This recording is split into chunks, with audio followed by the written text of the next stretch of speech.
Hi, everybody. Today is a really thrilling day because we get to unbox very exciting boxes. They're all sitting right here. And what's so exciting is that even though we already know what's inside them, maybe, we've never seen them all in one place together before like this. So sit back and grab a snack as we dig into all the obscene ways that greedy corporations are not always that good for us, maybe, all the time, maybe.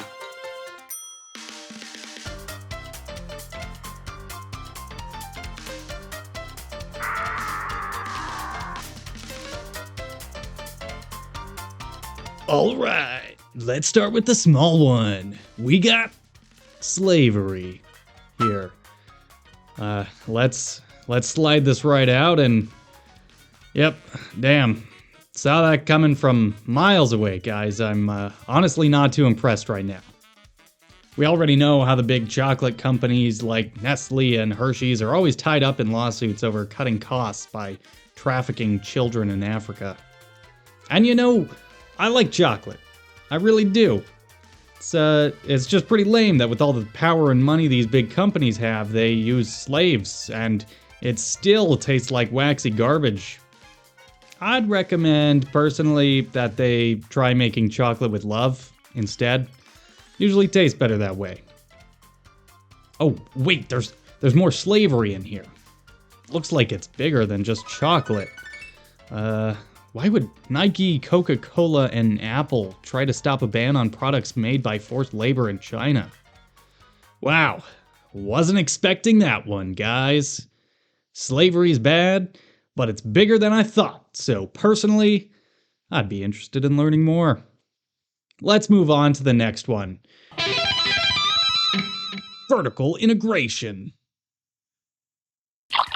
What even is vertical integration? I'm not 100% sure, but here we have a can of pet food. Interesting.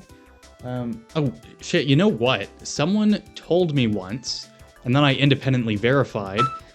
Mars, the chocolate company, actually owns like most of the pet food aisle, and they also own most of the veterinary clinics in the country, which is like, I don't know, if you went to Dr. Frito-Lay, or if your favorite cigarette maker like did the anti-cigarette solution.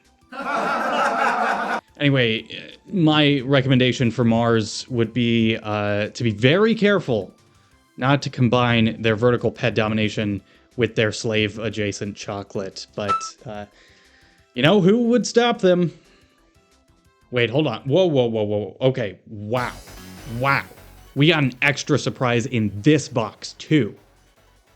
Turns out Shell operates at literally every level of the oil and gas chain, including the oil sale itself and the people who can, like, change your oil. So no wonder when you go to Jiffy Lube, they're always upselling and pushing more product on you, because they're the ones who literally mine the oil and refine it and package it up. Cool. Great.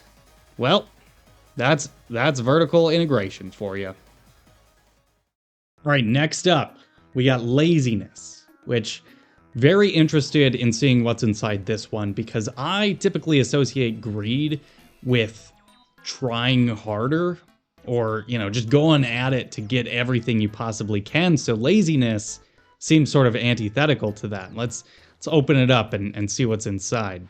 Welcome. What can I get you today? French fry?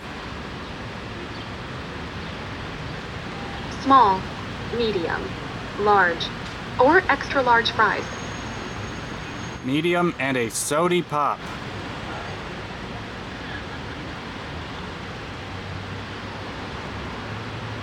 I'm sorry, could you repeat that? A sody pop.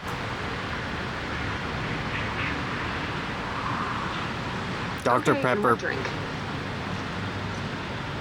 Mr. Pibb. Would you like your drink in medium or large? In medium. Okay, damn, I'm gonna say, like, it's pretty innovative for them to, like, fit a video inside a box. Guess what we learn here is that sometimes the best way to get more money is to do less and hope people don't notice, like replacing employees with robots.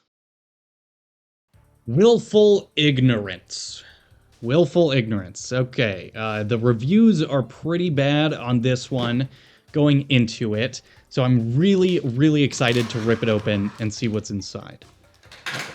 For some context, seems like when you turn a blind eye to egregious moral failures, you can profit from it, which is cool. Looks like we got a bunch of banks in here. And wait, who's this old guy? Yeah, so banks often feel like they don't have a social responsibility to the society they participate in, even if it means perpetuating things like widespread child sex trafficking, or whatever Enron did, or whatever Bernie Madoff did. Because what consequences would they feel anyway? They'd get some lawsuits that they can just settle with part of the profit they made from doing those terrible things. The one thing we probably shouldn't gloss over is foreclosuregate. Bank of America and other big lenders are under fire, accused of foreclosing on homes and selling them, even though the paperwork is flawed. The Associated Press reported earlier this month on a B of A official who admits signing thousands of foreclosure documents a month that she never read. You really think one person could effectively decide on 10,000 foreclosures in a month? I can hardly eat one string cheese in a day. Great Recession! Hundreds of thousands of lost homes! Economic struggle for a generation. Banks were saved, though. Saw a hefty profit. But don't worry, they won't do anything like that again. I promise. That we are faced with a choice here. We can either have a rational resolution to the foreclosure crisis, or we can preserve the capital structure of the banks. We can't do both. Which should we do? This whole situation made me so angry that I actually went to give a personal review to JP Morgan's grave in Connecticut. Unfortunately, I wanted to like flip him off or something, but I was kind of scared he would haunt me, so I accidentally endorsed him. Sorry, guys. Boy, oh boy, I'm getting sleepy, but we got more boxes to unbox. So, next up, we got anti-union activities. And no wonder I'm getting tired. Feels like all my power's getting zapped. Because that's what companies against unions want. They try and take away power for those who want to come together and negotiate better working conditions or better pay. So I'm curious what kind of effort went into this box. What do we got here? Oh, cool. Some grocery bags. Great. Thanks, Walmart.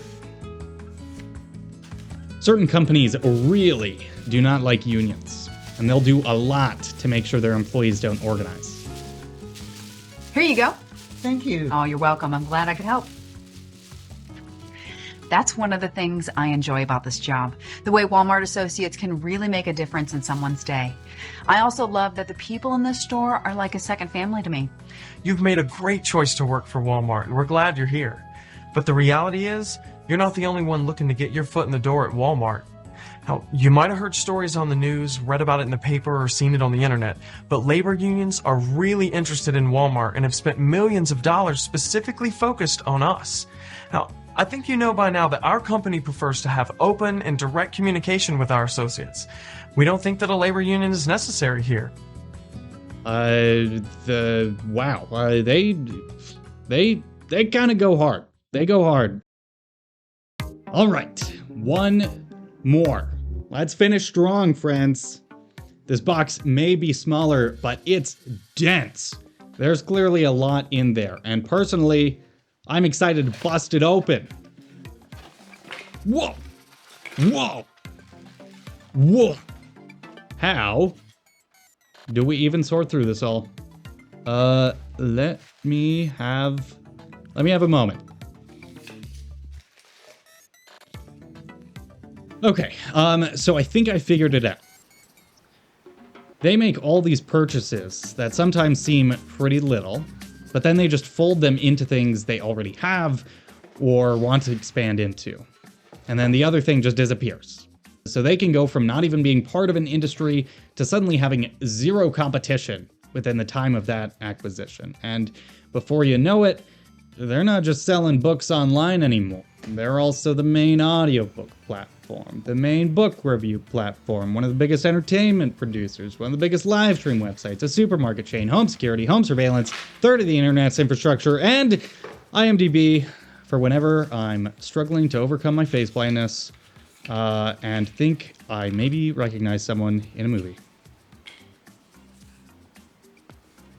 I don't know. Is this the ultimate form of greed? Why do you have to be the biggest thing in the world? Why can't you just be a normal sized thing and other people can have a slice of the pie as well, you know? Barf. Wow. So maybe all these companies are not all that good all the time. They're maybe not that great. Personally, I am shocked by this development. Dylan, you have received a new package. That's weird. My script is at its end, so I'm not really sure what this could be. Let's open her up. What the fuck?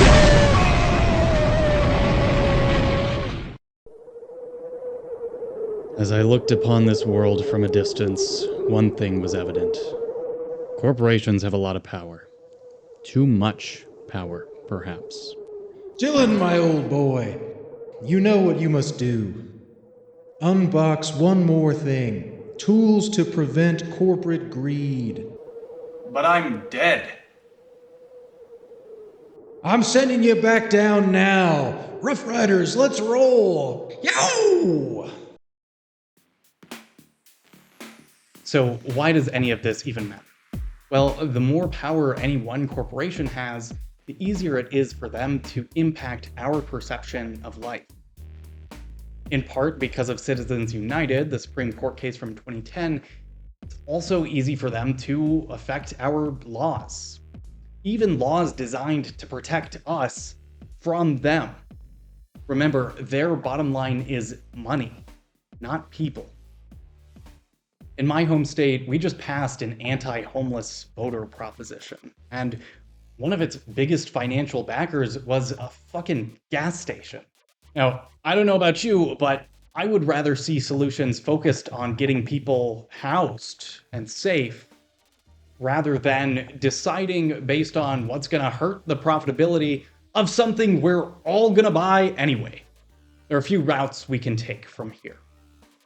Fortunately for us, a lot of what we've discussed today is illegal. There just aren't strong enough government bodies to enforce it. First thing that comes to mind, among the attempts to make sure the 2008 financial crisis doesn't ever happen again, we got the Independent Consumer Financial Protection Bureau. It specifically makes sure that banks and other institutions don't take advantage of you, and surprise, the agency finds a lot of shady attempts to enrich themselves with your money. The current administration appointed a hedge fund manager as director and just told everyone to stop working. Why? Well, it may have something to do with those in power having something to gain by that agency not functioning. My now friend Teddy Roosevelt was probably talking about antitrust, which he used aggressively to rein in anti-competitive, powerful monopolies of the Gilded Age. So says John Sherman, if we will not endure a king as political power, We should not endure a king over the production, transportation, and sale of any of the necessaries of life. The Independent Federal Trade Commission leverages the Sherman Antitrust Act and other rules to protect us from corporations accumulating too much power. But those rules are over 100 years old. How effective do you think they still are in the age of the internet?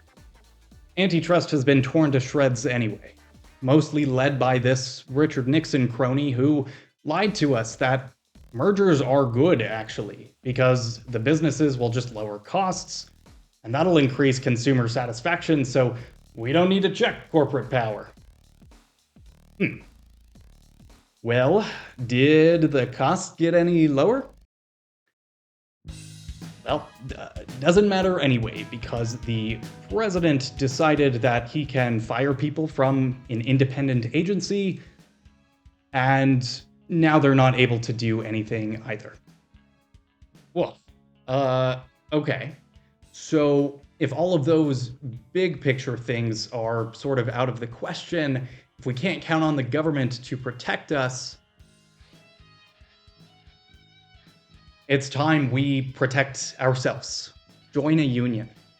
Yeah, that means siding with your obnoxious coworker that never fucking restocks the toilet paper because he doesn't want to go up on the ladder in the back.